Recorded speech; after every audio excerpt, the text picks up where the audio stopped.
मौका था चौका मारने का, लेकिन चूक गए राहुल गांधी। सदन में सरकार को घेरने चले थे, लेकिन नहीं चल पाया दांव। ना सरकार को घेर सके, ना जनता तक बात पहुंचा सके जननायक।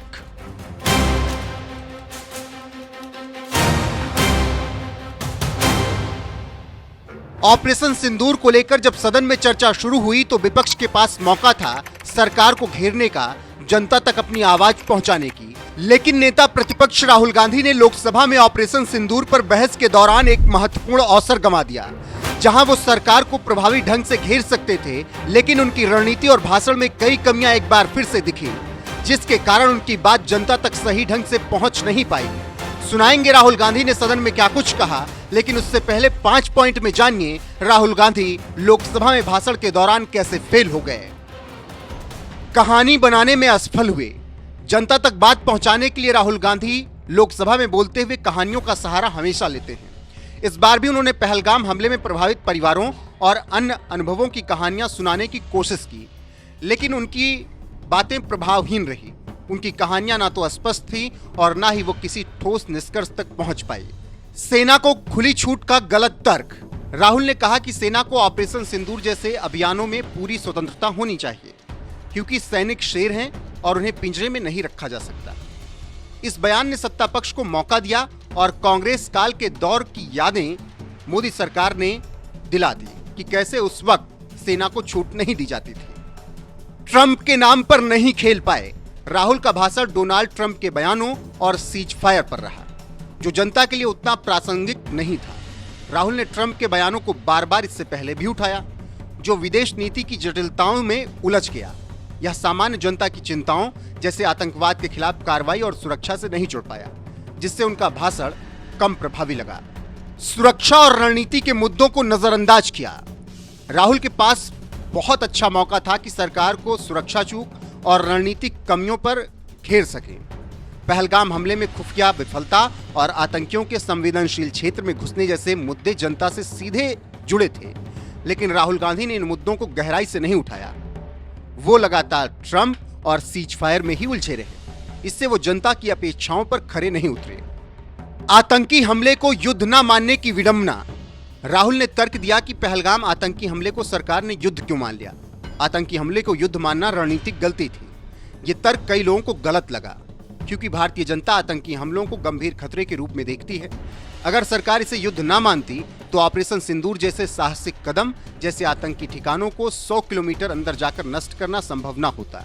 इस बयान ने राहुल को जनता की भावनाओं से और दूर कर दिया। यानी राहुल गांधी का भाषण ना तो जनता की भावनाओं से जुड़ पाया और ना ही सरकार को प्रभावी ढंग से घेर सका। ऐसे में एक जो बेहतरीन मौका विपक्ष के पास था, नेता प्रतिपक्ष राहुल गांधी के पास था, उसे भी गंवा दिया। वहीं जिस तरीके से राहुल गांधी के बाद प्रधानमंत्री नरेंद्र मोदी ने इस दौरान कांग्रेस के एक एक कारनामे याद दिलाए, उसने ये बता दिया कि राहुल गांधी जिस तरीके से सरकार को घेरने चले थे, उससे कहीं ना कहीं कांग्रेस के कारनामों की याद दिलाकर प्रधानमंत्री नरेंद्र मोदी ने उन पर ही करारा प्रहार कर दिया। बहरहाल जिस तरीके से राहुल गांधी की गलत रणनीति और मुद्दे से भटके भाषणों ने कांग्रेस से एक बेहतरीन मौका छीन लिया, उस पर आपकी राय क्या है, कमेंट में जरूर बताएं। और लोकसभा में नेता प्रतिपक्ष राहुल गांधी ने क्या कुछ कहा, वो भी सुन लीजिए। Donald Trump has said 5 times, 29 times. 29 times he said, 29 बार उन्होंने बोला कि भैया मैंने सीज फायर करवाया है। अच्छा, अगर वो झूठ बोल रहे हैं तो अपने भाषण में यहां प्रधानमंत्री कह दें कि वो झूठ बोल रहे हैं। यहां पे अगर दम है तो यहां पे प्रधानमंत्री बोल दे कि ट्रंप झूठ बोल रहे हैं। If he has the courage of Indira Gandhi, let him say here that Donald Trump, you're a liar. That you did not make a ceasefire and that we did not lose any planes. Let him say it here. If he has the courage. 50% भी है इंदिरा गांधी का तो यहां बोल दे। 50% होगा तो बोल देगा, बोल देंगे, सॉरी माननीय सर, एक साइड से सेवन फ्लीट आ रही है, बोलने दीजिए सर, सर मजा आ रहा है। ऐसा नहीं, सर अभी तो सर अभी तो मैंने ओपनिंग नहीं किया सर, आपका समय अभी तो मैं सेट हो रहा हूँ, समय है आपका कम। अभी सेट हो रहा हूँ सर, थोड़ी ढील दीजिए।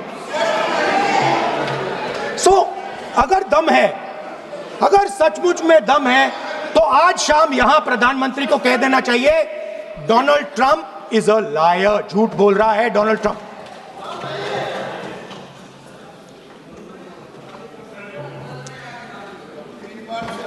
सर एक नई चीज चली है, एक नया शब्द चला है, new normal.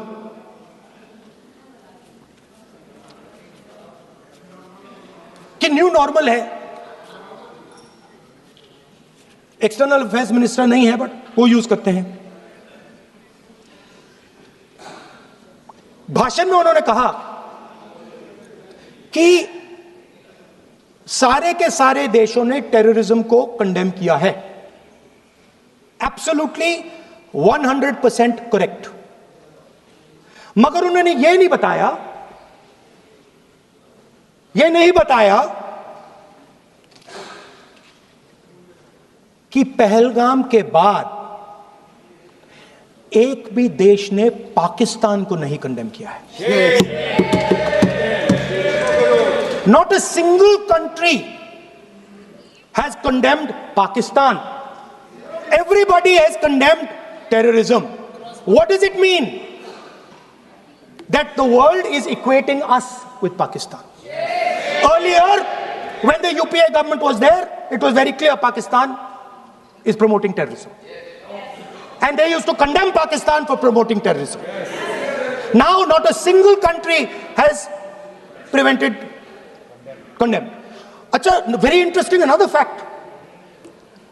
I mean, sometimes this external affairs minister amazes me. मैं चौंक जाता हूं मैं. He says that now even defense minister, we have deterred Pakistan. Acha, you have deterred Pakistan? Fine. The man behind Pahalgam is a Pakistani general called General Munir, Chief of Army Staff. That man is having lunch with the President of the United States. He is sitting there. Our Prime Minister cannot go there. Mr. Trump is breaking all protocol, and he's inviting the man who has done terrorism in India to have lunch with him. Prime Minister hasn't said anything. Prime Minister has not said, how dare Mr. Trump invite Mr. Munir to his office. माननीय सदस्य